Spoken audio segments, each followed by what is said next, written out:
Nashville was one of the fastest growing cities in the South in the 1950s, but beneath the great economic prosperity was distinct racial segregation. The response to racism and segregation were the lunch counter student strikes and freedom rides. For the strikes, protesters were taught the basic but powerful philosophy of nonviolent protest. They were led by activists such as James Lawson, Diane Nash, and indirectly by Martin Luther King Jr. We spoke to two women who gave us first-hand accounts of the tumultuous time, Muriel Douglas and Mary Churchwell. My partner wanted to ask you guys was that you both lived in Nashville around the same time in the 1950s, right? I lived in Nashville from 1954, September of 1954. I've been in Nashville since 1945. Great. And I stayed until June of 1957. So my friend's question was what was living in Nashville like during that time? Well, I guess living in Nashville was perhaps like living in any other place in the South. It was segregated. We lived in segregated neighborhoods. When we went to the movies, we went down the alley and went upstairs and sat in the balcony. I remember that. Did either of you ever participate in any civil rights protests? Oh, civil rights. Now that is something to talk about. Well, But tell you the truth, Amira, it all started when was it Brown versus the Board of Education. versus the Board of Education, and when they started to integrate the schools here in Nashville, that was the beginning. But as a result of it, not only in Nashville, but everywhere you had what they call the White Citizens Council. White Citizens Council formed in response to the ruling of the Supreme Court case of Brown versus Board of Education in 1954. It was initially formed by Mississippi segregationists from the middle and upper classes and eventually spread throughout the Deep South.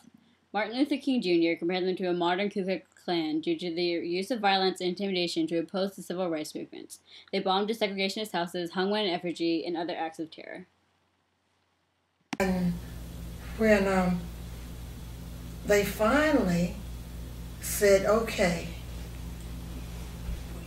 you can go to the school. Mm-hmm. Andre and Well, they weren't quite old enough to go, but one morning they were, some friends of ours who had children who could go to the lower grade, they dressed and took their children to schools there in East Nashville neighborhood, which was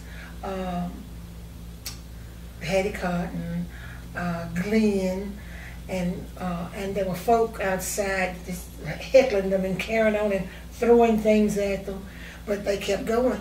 They carried them, the mothers and the fathers carried them every morning, but they had to go through all of that carrying on. It was quite a time, and to me it was a scary time, but they didn't back off. The parents didn't back off. They carried them on. Mm-hmm.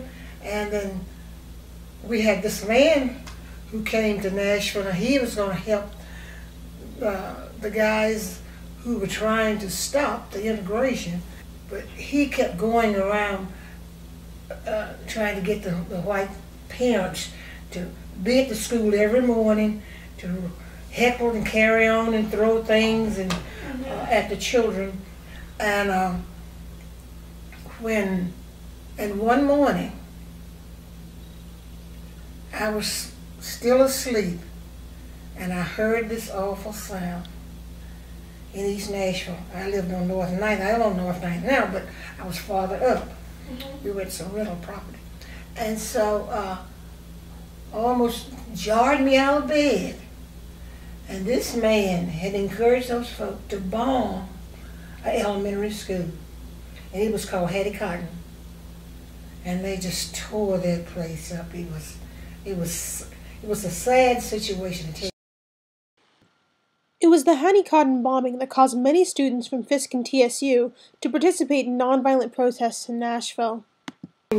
Really, Nashville is the pioneer city for the integration movement.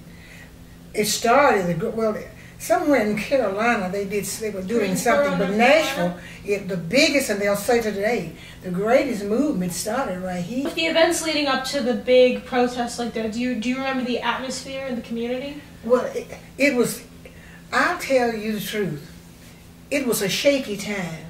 A lot of the older folk, they kept telling students, don't go down there, they'll kill you. Leave it alone. And I had really, I was young at the time, but I said, I don't know if they should be doing this or not because they're going to get hurt. But they kept on, and they went to jail. Mm-hmm. And the sad thing about it, when the students were doing all of this, and the white students as well as adults were fighting them on the stools and jerking them off and carrying on, the police never did move in on the black children's side. The police never arrested any white person attacking blacks who were sitting in anywhere. And they would move in on the black students. If anybody was arrested, it was the people who were sitting in and marching who were arrested. They would, and we call it the paddy wagon. They would bring the wagon down on Fifth Avenue, and they would go in the and pull them out and shove them in the wagons, and they would go to jail. Really, the main movement, it really took hold in Nashville. We had a lawyer named Z. Alexander Luby, mm-hmm. and he and Avon Williams and Bob Lillard, they were lawyers, black lawyers. They would go up there to the courthouse to get the children out. And early one morning, some of the white citizens, they bombed Luby's house. Things took hold. When they bombed Luby's house, that was when a lot of the seniors, citizens in Nashville, they were ready to march too. While attending Fisk University, Diane Nash became a founding member of the Student Nonviolent Coordinating Committee in 1960. She participated in the Nashville sit-ins, even being jailed, and later became a coordinator of the Nashville Student Movement Ride and National Freedom Rise to Alabama. On April 19, 1960, she and nearly 4,000 other protesters confronted then Nashville Mayor Benjamin West on the steps of City Hall about desegregation of lunch counters. Do you remember when Diane Nash confronted the mayor? That was when the bombing of Luby's house, and they had this silent march. I mean, everyone was just coming into the folk on the stop. They would just join in the crowd, but they never said a word. And it was this quiet march downtown to the courthouse, and that's when she went in and talked to Mayor Ben West. So I asked the mayor, first of all, Mayor West, do you feel that it's wrong to discriminate against a person solely on the basis of his race or color? They asked me some pretty soul-searching questions. And one that was addressed to me as a man, and I tried as best I could to answer it frankly and honestly, that I could not agree that it was morally right for someone to sell them merchandise and refuse them service. And I had to answer it just exactly that way. Of course, I received considerable criticism for it, but had I to answer it again, I would answer it in the same way again, because it was a moral question and was one that a man has to answer and not a politician. And that's when everything started opening up. This is the counters, the food counters at the dime stores, Crest, McClellan, wherever they had one. Harvey's opened theirs.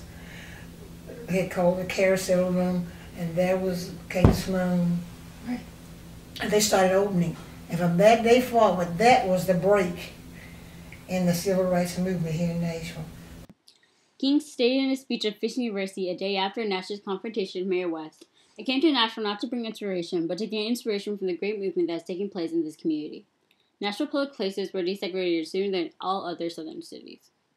Yes, Nashville, really, let's say the great beginning, it started in Nashville. Mm-hmm. I mean, we opened up more than any of the other cities, and it trickled in. Any advice that you have for my generation? Do I have any advice for your generation? Yes, ma'am. Enjoy the beauty of life. Enjoy all of the things that you are open to. Your generation said, and I'm saying enjoy, but enjoy, and plus I'll say, be grateful of your opportunities, because your grandmother, great-grandmother, no, did not have that opportunity. We couldn't pick and choose as you can pick and choose.